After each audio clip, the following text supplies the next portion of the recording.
Assalamualaikum warahmatullahi wabarakatuh. Nama saya Ahmad Salman Denia bin Ahmad Zainuddin, nombor metrik 049820. Dan tajuk tugasan yang diberi kepada saya adalah Hikam 2.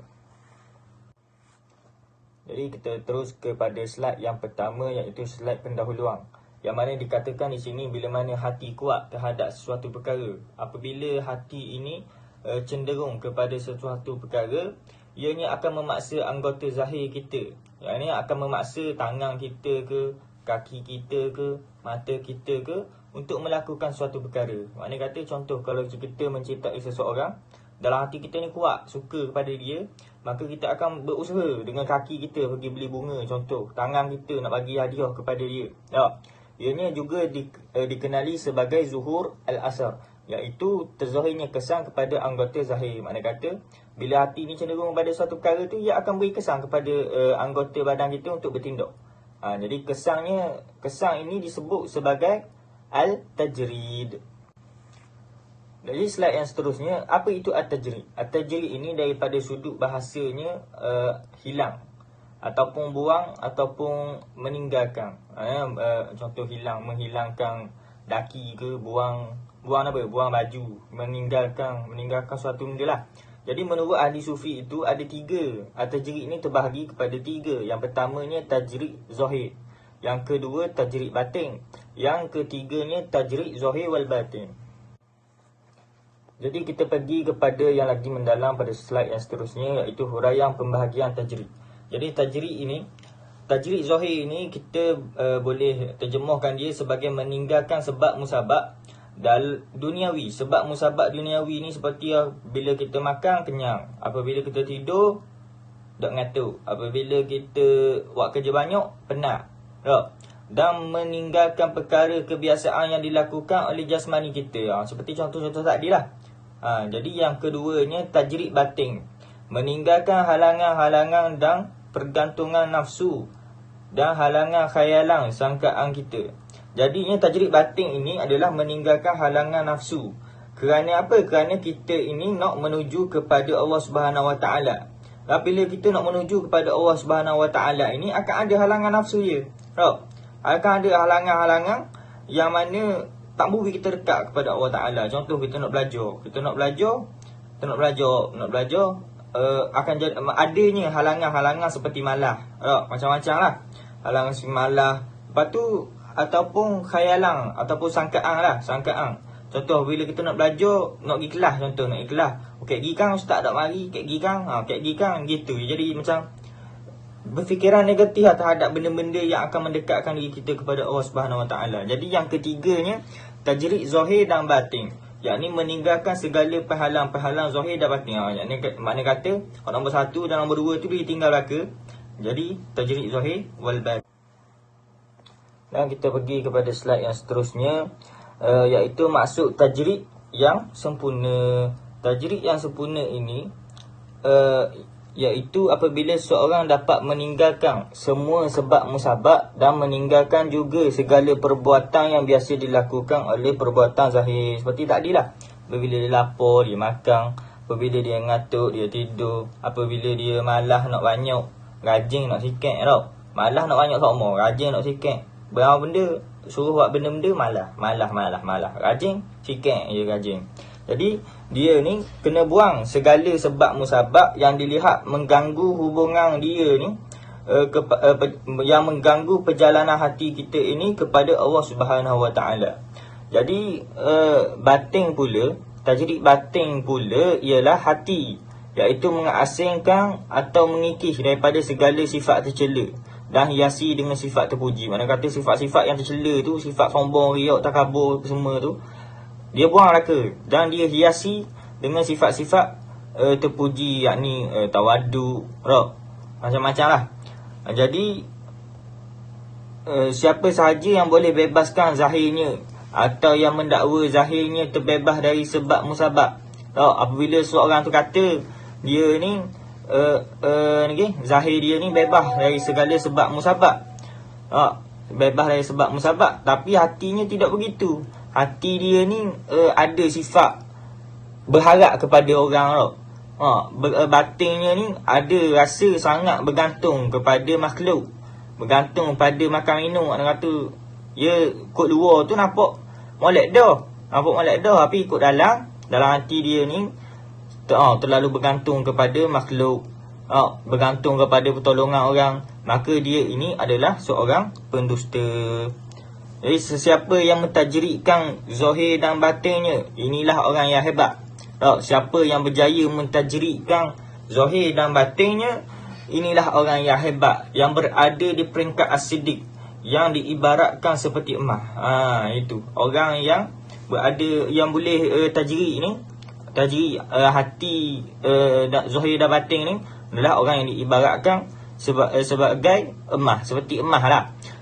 Kalau macam tadi, orang yang mana tajrik zahir saja, batin tak. Dia ini ibarat orang yang mana gelang besi, dalam dia tu gelang besi tapi disaduk oleh emas.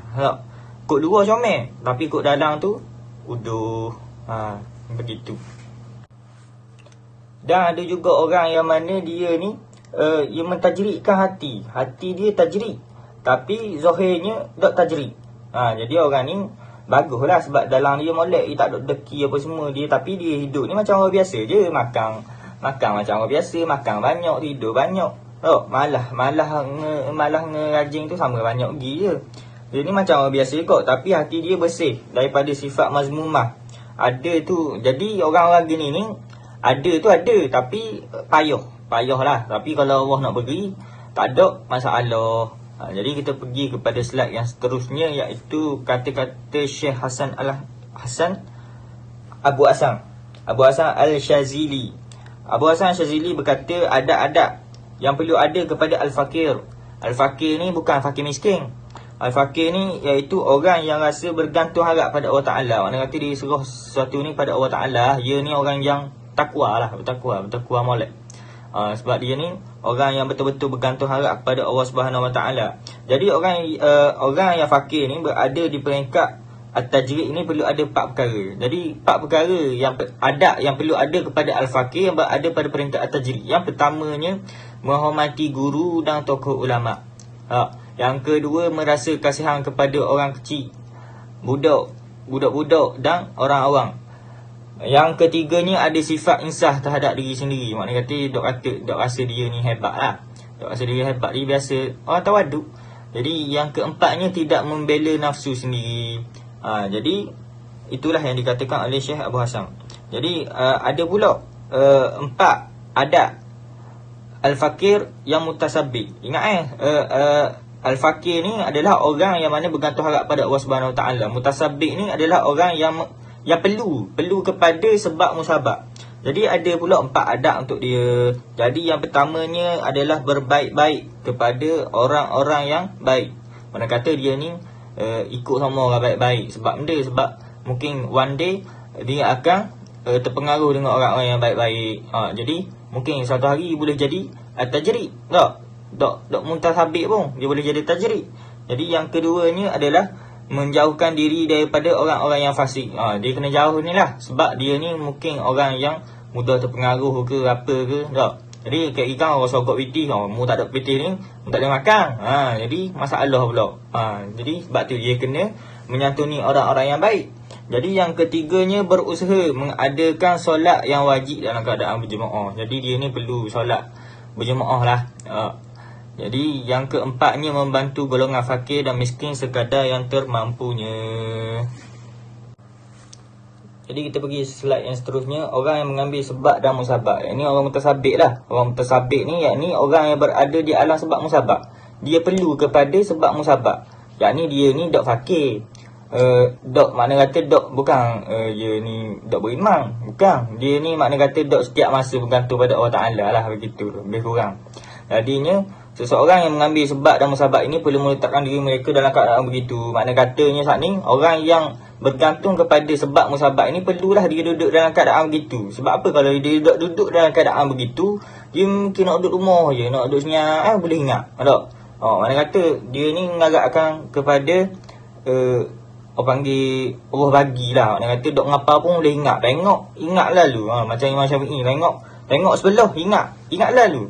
Tak boleh lah dia ni. Dia kena duduk dalam keadaan dia lah. Tak, jadinya bila kalau dia ni nak pandai, maka dia kena belajar, nak ingat kena ngapa. Tak, gitulah. Jadi sebab apa? Sebab Allah letak dia dalam tempat gitu. Sebab Allah telah menentukan mereka pada tempat tersebut. Dia ni duduk di alam mutasabbiq, maka dia perlu begitu. Jangan kita nak bandingkan diri kita ni dengan orang yang tajrik lah. Mana kata orang tajrik ni macam saya orang panggil gifted. Kalau kita ni ayat kita gifted lah. Belajar kejap je. Kita belajar sejam baru ingat. Baru faham semuka surat. Dia tu belajar 10 minit tak hafal. Ingat dah semuka surat. Jadinya kita tak boleh nak banding itu. Sebab kita ni duduk di alam mutasabbiq. Kalau dia tu duduk di alam tajrik, jadi tak boleh nak ikut-ikut gitu. Jadinya contoh situ, contoh nak mengingat sesuatu kena hafal. Itulah contohnya. Seeloknya orang yang mengambil sebab dan musabak perlu melakukan perkara tersebut kerana ia merupakan suatu keperluan baginya. Itulah. Sebab kalau kita ni tak buat sebab musabak, kita duduk di alam sebab musabak tapi kita tak buat. Contohnya kita lapar tapi kita tak makan. Dah makan kebuluh mati. Itulah panggil berlaku panggil kerosakan pula lah pada diri kita. Ada je orang tak makan tapi tak lapar.